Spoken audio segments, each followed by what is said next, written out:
ಗೌತಮ್ ಅವರೇ,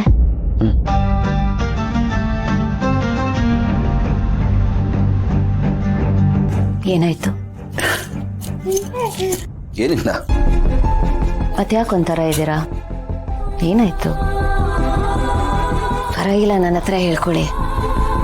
ಹೆಣ್ಮಗು ಆಗಿಲ್ಲ, ಗಂಡ್ಮಗು ಆಯ್ತು ಅಂತ ಬೇಜಾರಲ್ಲಿದ್ದೀರಾ? ಆ ಥರ ಎಲ್ಲ ಯಾಕೆ ಅನ್ಕೋತಾ ಇದ್ದೀರಾ? ನನಗೆ ಯಾವುದೇ ಬೇಜಾರಿಲ್ಲ. ಯಾವುದೇ ಮಗು ಆದರೂ ಅದು ನಮ್ಮ ಮಗುನೇ ಅಲ್ವಾ? ಇವಾಗೆಲ್ಲ ಅನ್ಕೋಬೇಡಿ. ಖುಷಿಯಾಗಿರೋ ಟೈಮಲ್ಲಿ ನೀವು ಒಂಥರ ಇದ್ರಲ್ಲ, ಅದಕ್ಕೆ ಕೇಳಿದೆ. ಮಗುನೇ ಕಾರಣ ಆಗಿರಬೇಕು, ರೈಟ್? ಇಲ್ಲಪ್ಪ, ನಾನು ನಾರ್ಮಲ್ ಆಗಿದ್ದೀನಿ ಅಲ್ವಾ? ನೀವು ನಾರ್ಮಲ್ ಆಗಂತೂ ಇಲ್ಲ, ಅಬ್ನಾರ್ಮಲ್ ಆಗಿದ್ದೀರಾ. ಅಬ್ನಾರ್ಮಲ್ ಆಗ?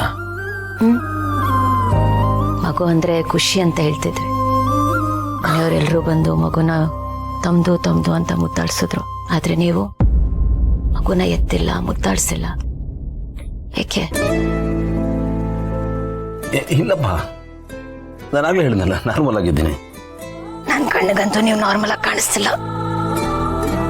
ನೆನ್ಪು ಮಾಡ್ಕೊಳ್ಳಿ, ಮಗು ಬಂದಾಗ ಈ ರೀತಿ ಮಾಡ್ತೀನಿ, ಆ ರೀತಿ ಮಾಡ್ತೀನಿ ಅಂತ ಹೇಳಿದ್ರಿ. ಆದರೆ ಈಗ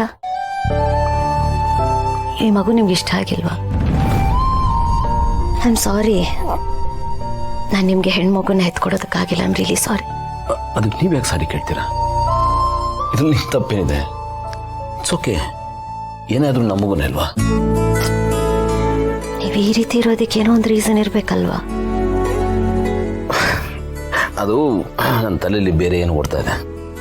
ಅದೇ ಏನು ಅಂತ ಆಗ್ಲಿಂದ ಕೇಳ್ತಿದ್ದೀನಿ. ನಮ್ಮಿಬ್ಬರ ಮಧ್ಯೆ ಇವನೊಬ್ಬ ಬಂದಲ್ಲ, ನಿಮ್ಮ ಮನಸ್ಸಿನಲ್ಲಿ ನನ್ನನ್ನು ಓಡಿಸಿ ನನ್ನ ಜಾಗನ ಇವನು ತುಂಬಿಡ್ತಾನಲ್ಲ ಅಂತ ನನಗೆ ಲೈಟಾಗಿ ಸ್ಟಮಕ್ ಬರ್ನ್ ಆಗ್ತಾ ಇದೆ ಅಷ್ಟೆ ಅಲ್ವಾ?